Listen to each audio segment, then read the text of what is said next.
Warning, this video is intended for adult collectors. It contains plastic collectibles, questionable opinions, and someone who knows a lot about Japanese spandex.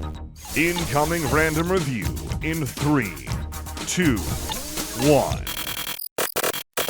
Hello everyone, welcome back to the TJOmega channel and welcome back to Yolopark. Today, I have the privilege of looking over their second wave of AMK minifigures, and this one has a lot of characters I really like. I was really excited to get to do this. So, we are going to take a look at the unassembled Rodimus Prime, and we're going to go into him on detail, and then we're going to see everybody else. Now, if you're interested in these, and if you like what you see in this video, then keep in mind, in the description of this video, there will be a link. Please use that one if you are interested in getting a set of these for yourself, because for what you're getting out of these, I'll tell you right now, it's actually kind of affordable, and if you're buying by the whole wave, I'm going to show you something even cooler that's going to come with it. So, as you can see here, yeah, I love the box on a lot of these, like the metallic red and just orange flashing. It's very Rodimus. It's very flashy. I like it very much. You can see that these are pretty easy. No painting, no glue, no tools. You're just getting a bag of parts that you will have to assemble yourself. That's pretty much how all of these AMKs have gone. And yeah, the mini line is no different. So you can see, you even get the sizes here. Rodimus is going to be a little bit bigger than everybody else in the arrangement, and Cliffjumper just a little bit smaller, so that's pretty appropriate. That's pretty appropriate. Alright, I've already gone ahead and opened him up, so I can just dump this out and show you what you're going to get. So, there is the collector card. You're going to get one of those in every figure. You also have the instructions. Now, you're only going to need one instruction kit out of the entire wave because every character is actually printed on here. So, no worries. If you lose one, it's going to be in the next box. Then, we have the bag. The infamous metallic bag. Now, go ahead and just demonstrate. So, you're getting a bunch of parts to put together, but it's really not that many. You know, you're putting the toy together from, you know, not completely the ground up. So, like, the legs already assembled. Here's the midsection. This is already assembled and ready to go. Torso is all ready to go. So, there's not a whole lot here that's going to throw you off. Now, on little pieces you might not be sure of, yeah, maybe glance over the instructions. But the nice thing about this is if you are familiar enough with the designs of the G1 characters, it's all pretty clear where everything goes, so it's not too hard to put it together yourself, especially when you get a bunch of parts that are designed to be asymmetrical, so you can't really get it wrong. So yeah, I'm going to go ahead and assemble this, and then we're going to discuss him in detail.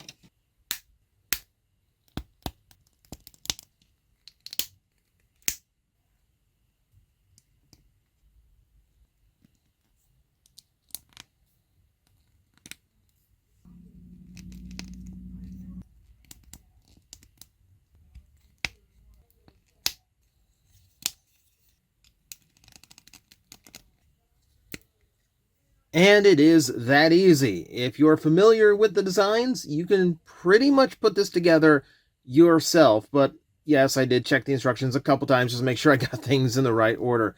But once completed, you are presented with a very nice, even animation accurate action figure of Rodimus Prime, looking really nice. Like, it's been a minute since I saw a figure that actually, you know, tries to respect the real color scheme of the toy. He is more toward the dark shade of red, closer to maroon than he is the bright red that Hasbro usually uses, which is giving him more like a season 3 cartoon vibe, and that's kind of what I want. You know, I don't want Rodimus to be bright red. I need that orange to pop, and it's popping really good here.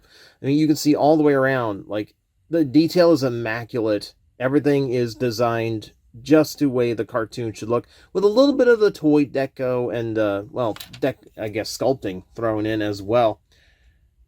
Alright, so we have the more calm expression on Rodimus Prime. No heavy battle going on today. You get the yellow paint for his original sticker detail. The flame job is there. A little bit of orange there to get the round parts of his forearms. More paint up top with a silver right there in that groove. Autobot symbol, tampographed right in place. And then down to the legs, you can see the sculpting detail pretty nice and the nice arcs that they got on the designs. It's capturing that fluoro dairy aesthetic pretty well here. I like the vents in the back too, gives the legs a heavier look. Yeah, it's a very, very nice rendition of Rodimus Prime. You've got the guns in there too, done up in silver. It's very, very nice, very clean. I'm a big fan. I'm very happy with this. Stands pretty good. So my usual go-to here is Shadow Striker, who is a little bit on the small side for a deluxe. I mean, I can bring in Chop Shop to get more of a standard deluxe size going. So yeah, a little bit shorter than a standard deluxe size. And if you've got them around, because that's the current thing, there it is next to a Cyberworld toy. So you're getting a decent sized figure. You know, for as much articulation this thing is going to pack in, I'm about to show you here in a minute, yeah, you are getting a pretty sizable toy that is a nice desktop size. You know, this is perfect for just keeping on a desk to fiddle with a Rodimus Prime whenever you feel the inclination. So, like I said, articulation range is similar across all of these. We'll cover the differences as we go, but the ball-jointed head works really nice. You get up and down motion and rotation. Always great to see there. The shoulders are offset, so you have the hinge in the torso and the swivel moving forward to get his articulation range. The tall shoulders on characters like this usually result from that. You have the bicep rotation, 360 degrees. You've got an elbow joint that is double jointed. I love a good double jointed elbow. Love to see that. The wrists are pegged in, meaning you do have full 360 degree rotation in the wrists, if my camera will focus on it. You have the abs. You have a full ab crunch with an ab section inside for it. So there's actually two ball joints making that ab crunch and waist rotation work. And yeah, even in the back, they've made sure that it doesn't leave a gap when he does it. It's a really, really smart design by them. You have full ball joints in the hips all the way. Universal motion there. Love to see that.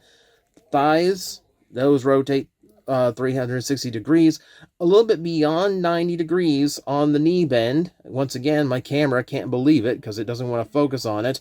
And then at the ankle, you're getting a ball joint, which means forward and back, left and right tilting, as well as rotation.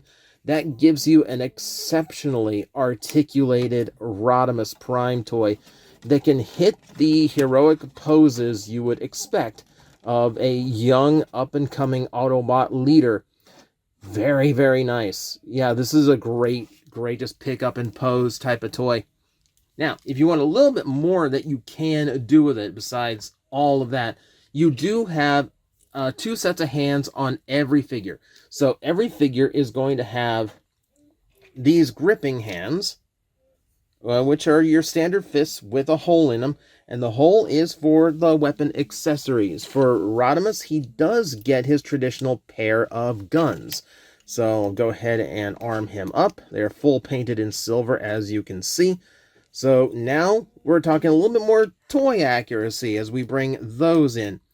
Very nicely sculpted. It's got the wings on the side on this gun and everything. And then if we take a look here, yeah, that's a pretty good rendition of his second weapon as well.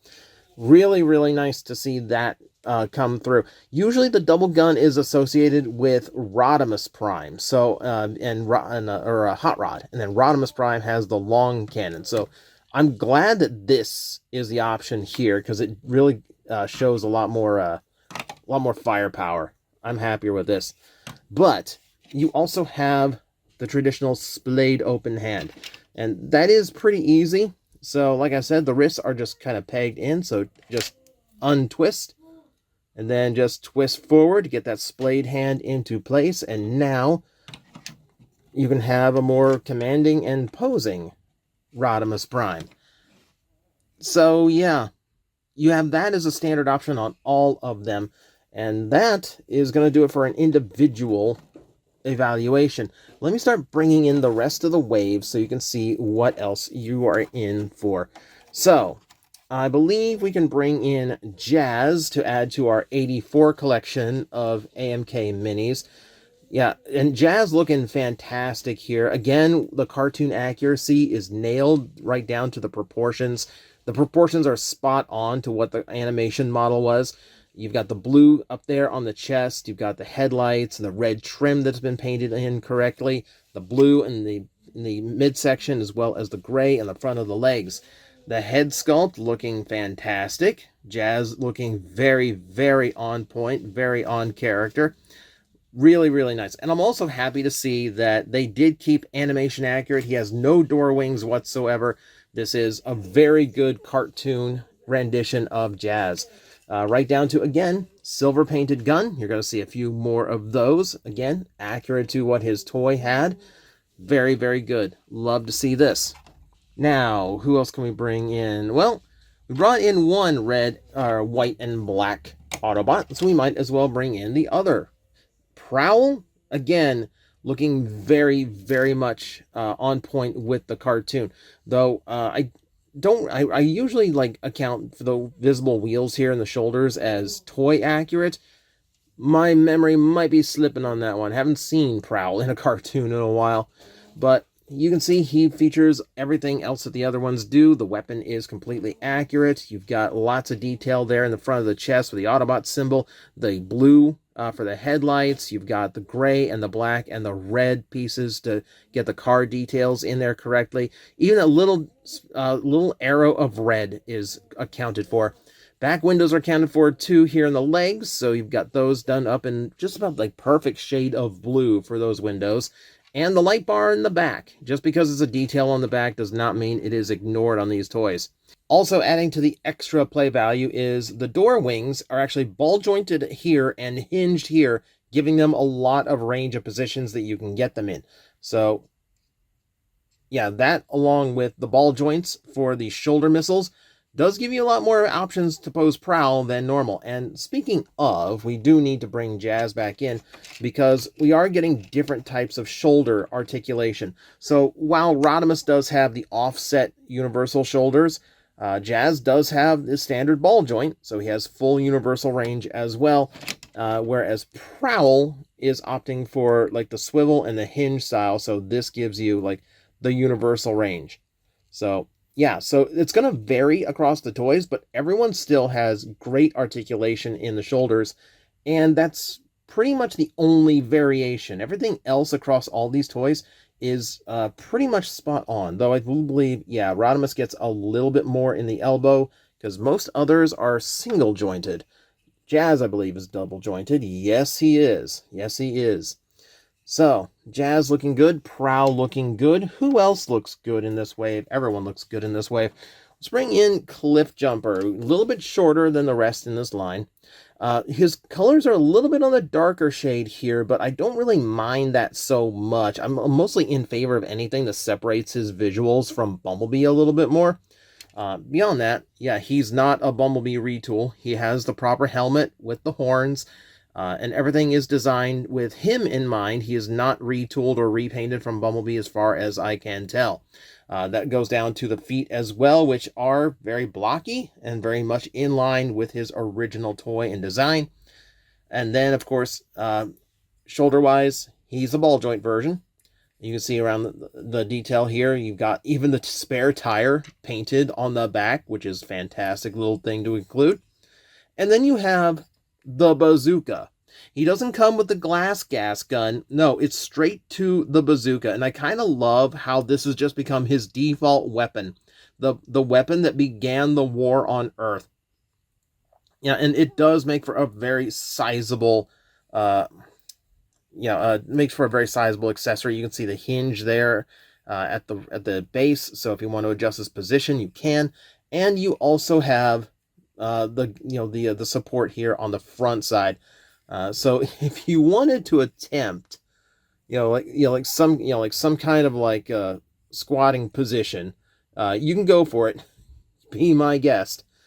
But still, really, really nice. Now it is like I said, he is a little bit shorter than everybody else. He's about a head shorter than the rest of them. So it does get the different scale across without making you feel like, this is a little bit like I didn't get my money's worth out of it, because it's still like fully detailed and engineered like the rest. It's still really, really nice. So let us get in our other Season 3 representative, Arcee. Again, they're doing fantastic work on these. Arcee, very slender, very round in all the right spots. And again, cartoon accurate, which is something that's hard to get out of Arcees that transform. So figurines like this become invaluable if you want to actually display the character properly. Head sculpt on point. Again, a little bit more calm, which for Arcee is absolutely perfect. And you can see, like, despite all of the smaller parts going on with her, she assembles the same way as everybody else. She has the universal shoulders. She has full bicep rotation, single elbow that does have beyond 90-degree articulation. Wrists still swivel. You do still get the splayed hands, and hers are a little bit more feminine. And then, yeah, like full articulation range. In fact, like, this is where I get to show off the fact that you also have like hinges in the pelvis in order to get a wider range. It works best on Arcee thanks to how her ball joint is cut. So it's better saved for this demonstration. And then, yeah, everything else pretty spot on. The ankles are painted, the knees and lower legs. Everything is pretty detailed and got her designs pretty spot on. Yeah, it's just a really, really well done Arcee figurine. And again, like, yeah, these are better posed than a lot of Transformer action figures I have gotten for far more expensive. I love when these little figures can do this. I love it. Okay, so Arcee done, and now we bring up the last one in the wave, and that is going to be Hound for more of the 84 cast. Hound is interesting here. He has a few little details that I really like. So for starters, he has a little bit more to his build since he has to assemble his chest. A lot of these little parts are actually individual components you will be assembling. And detail-wise, the green is a great shade for him. The yellow striping is done very, very nicely. You've got the wheels that are attached down beside his feet. All the way down, there's the windshield on the back.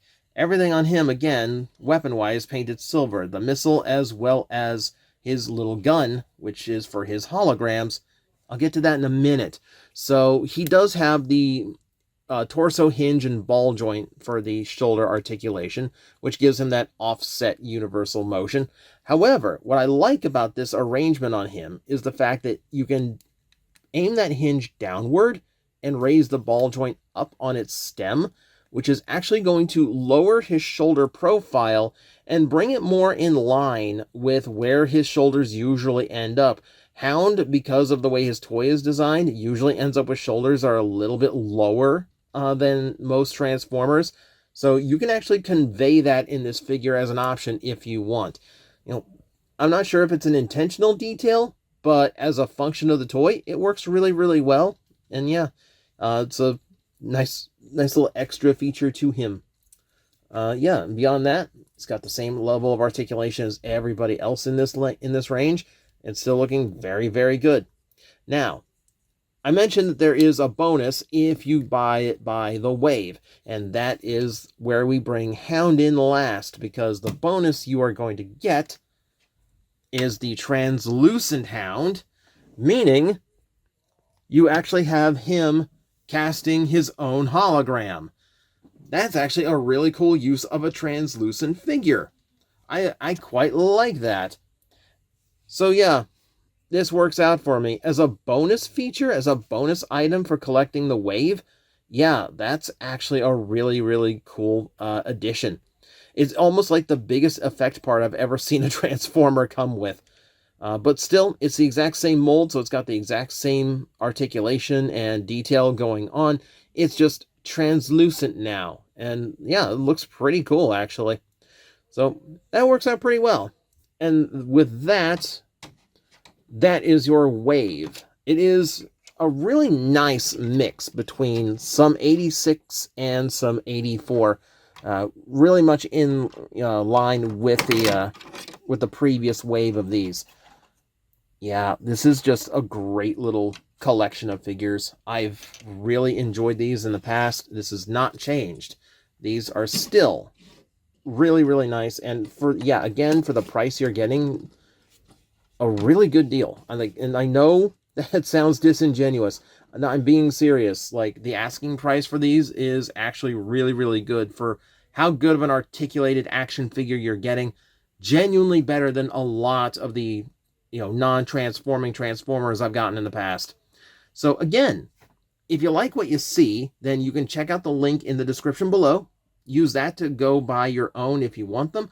I would appreciate that very, very much. And yeah, again, thank you very much to Yolopark for letting me experience these and show them off to everybody. And that'll do it for me. Thank you everyone for watching. I will see you next time. Hello everyone, I am Astral Agent Magnetar, a Tokusatsu VTuber, and I am streaming 4 times a week over on Twitch, Monday, Tuesday, and Wednesday afternoons, and a special late night one on late Friday/early Saturday.